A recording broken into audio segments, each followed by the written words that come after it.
everyone, welcome back to my channel. I'm Tamika and today I wanted to share with you my plans for the month and for Me Made May.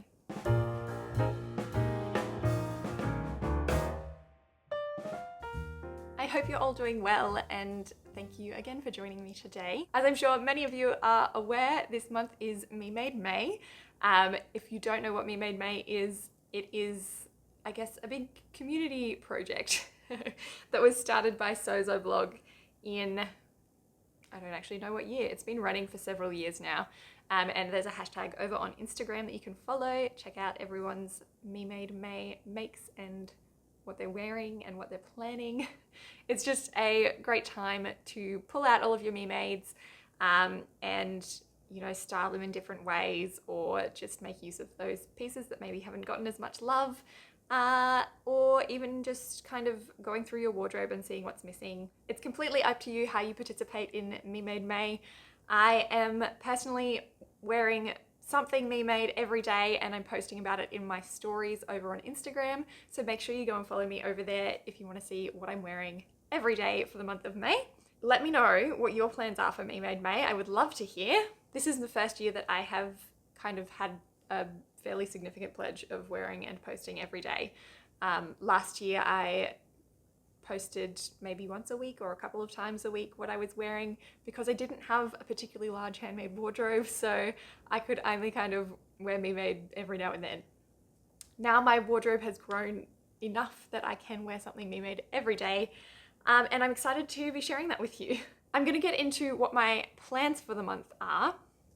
Before I do, don't forget to subscribe to my channel here and like, turn on the notifications, all of that jazz down below.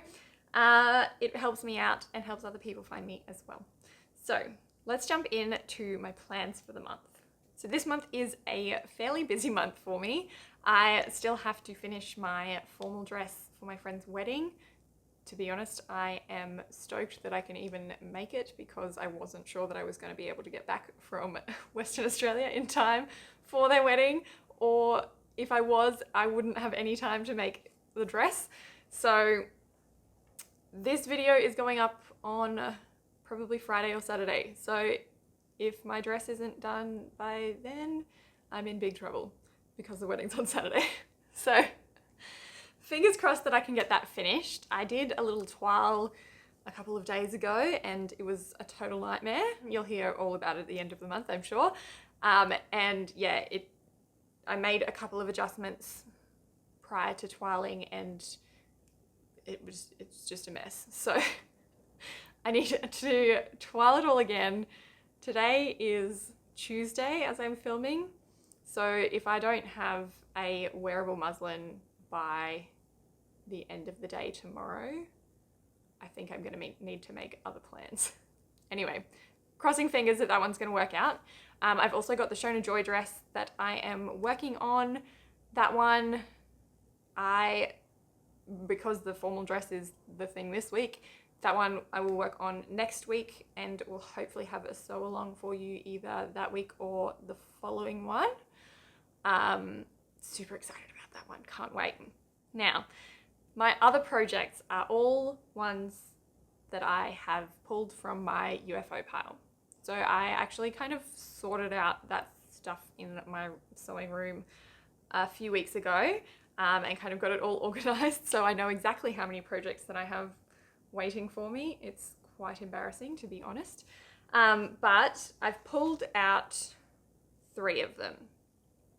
One of them isn't actually an unfinished item. It's more of a work in progress. So that is the Morningside shirt dress. Now I think I put this in my plans video a couple of months ago and just haven't quite gotten around to it. It's been sitting cut out on my dining room table for weeks and I finally kind of got started on it. So hopefully I can get this finished this month. So I'm making it in this beautiful linen fabric from Linen. It's 100% linen and it has a beautiful check, like a window pane check to it. The color is called burgundy on their website. It's definitely like a fairly pink shade of burgundy. And I had enough there to cut out the dress. I can't say whether it will stay a dress or if I'll cut it down to a shirt, but at the moment it is a dress. I've ended up going with the cuffed version for this one.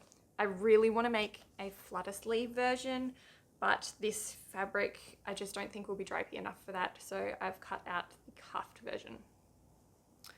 I didn't pay a whole lot of attention with pattern matching for the button placket, and I'm okay with it.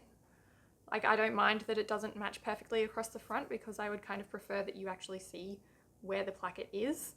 However, my left side of my placket also doesn't match either of these two pieces. So I may yet recut the other placket to either match the right one or match the pattern on the fabric. Or I might just keep going because it will be mostly hidden by the right hand side. So we'll see. So far the only steps that I have gotten through is attaching that right placket and doing the buttonholes. These are some of the best buttonholes I've ever done. So thank you to my brother sewing machine for being amazing and getting those like spot on. Next step is to attach the left hand side, and then I've got the whole rest of the dress to make, including collars, cuffs, pockets, yeah, yokes. There's a lot to do. So yeah, looking forward to hopefully being able to wear that one later in the month. The next UFO that I've pulled out that I desperately want to finish was actually my toile for the pink pants that I made, I want to say in February. So this is the Simplicity 3688 vintage sewing pattern, vintage re-release sewing pattern. And it is the pants that I'm making. So like I said, made the pants in a pink linen stretch cotton fabric back in February. And they required a lot of work. So my toile is in a pretty cool fabric that I got from Spotlight. But I'm basically going to need to unpick the pants and recut like the top of them so that I can get a better fit on them. I don't know if you're ready for this, but this is them. So as you can see, it's quite a bold sort of print. It is a floral, I believe, with some beautiful colors in there. So you've got the mint green, you've got like a more emerald sort of color, light pink, orange, dark pink, a little bit of red, some purpley blue tones as well, and I think these are going to be amazing once I get the fit right. So this fabric doesn't stretch, so that will make it a little bit easier, I think, in terms of fitting. But yeah, I need to take out some of the length. I think I added some at the time, so I need to take out some of that extra length that I added. And I think also go down a little bit in the side seams. I've made some notes somewhere, so I'm hoping that I can find them. But yeah, I think these are just going to be some pretty cool pants. So I'd really like to get those finished. So I will finish these with a standard zipper and a button at the top. I found this cute one at Lincraft. I don't know if that's focusing, but yeah, it's that nice mint green color that the pants are.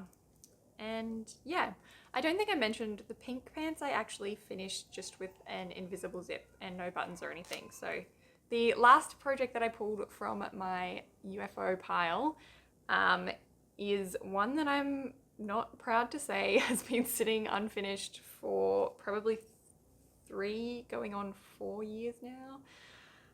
Look, basically what happened is I didn't have enough fabric to make the pattern. And I knew that, I think, when I was cutting it out. I was just crossing my fingers that I could make it fit. Turns out I couldn't. The skirt was going to end up at least like a good 4 inches too short.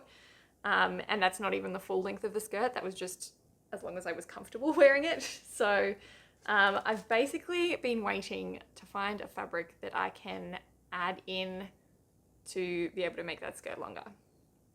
It was a very difficult fabric to match, apparently, because I'm pretty sure I bought it on clearance, so I couldn't just get more of the same fabric. And the color of it is kind of a slightly faded version of navy. So finding a fabric that matches has just not happened until very recently. So let me show you the pattern. The pattern is another vintage release. This one is by Vogue and is pattern number 8973. So this one is for like a pleated dress. Pleated in both the kind of bodice section as well as box pleats in the skirt. So I am not intending it to make it as long as the pattern is. I do still want it more on the shorter side, probably around knee length. The pattern calls for 2.8 meters in 150 centimeter wide or 3.6 in 115. And I think my fabric was somewhere in between there, so I wasn't really sure how much I needed. And yeah, got it completely wrong. I also didn't buy this fabric specifically for the pattern, otherwise I would have just bought the right amount.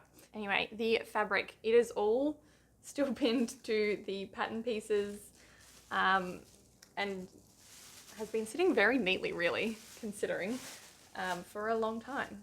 The fabric is a navy blue background with some little gold birds on it. Little, like, I don't know, sparrows or something flying around. So I don't know if you can see there. The gold is like a metallic, and I'm fairly certain I got this fabric in the quilting section, so it's a quilting cotton.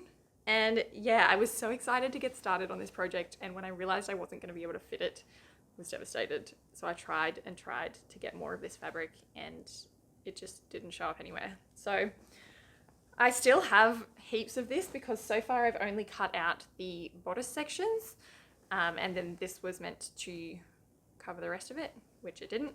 Now I think I've finally found a fabric that I am happy to say is close enough. It's still not a perfect match, but I actually found this at IKEA. I can't remember the information about it. I think it's just a cotton. I'd have to look it all up. I've still got my little sticker on here, so it's called Dite? Don't know. And the color is dark blue. So this was only $4.99 a meter, and I got 2.2 meters just to be sure that I had enough, at least for a skirt. So yeah, it's just a plain cotton, I believe. It's quite a tight weave. I mean, it's from IKEA, so I assume it's more of a homeware sort of fabric, but it's light enough that I think it will work for a skirt. So that is the two of them together. I think that will be okay. My plan is to make the skirt mostly out of this and then do a couple of wider stripes of this one around the bottom to kind of tie back into the bodice. So hopefully that works out. I think it will be cute.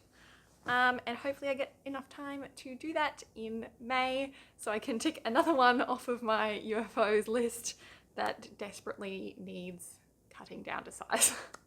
So those are my plans for May. I am excited to hopefully be able to cross off some of those UFOs from my list. Like I said, it's a bit embarrassing how many I have, and I would really actually like to finish some of them. Anyway, that will hopefully be 3 of them ticked off that list, and I look forward to sharing them with you at the end of the month, with any luck.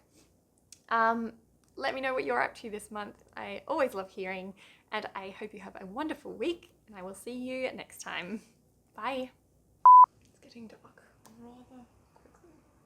I want to start. No, that isn't how I want to start at all. But this. Let me open that before I keep talking. I've got an invisible zip to pop. Oh no, it's not invisible. I said the same thing. I repeated myself. So I apologize if you hear crying children. They're not mine. It's okay. Someone's looking after them. Oh my gosh. Breathe.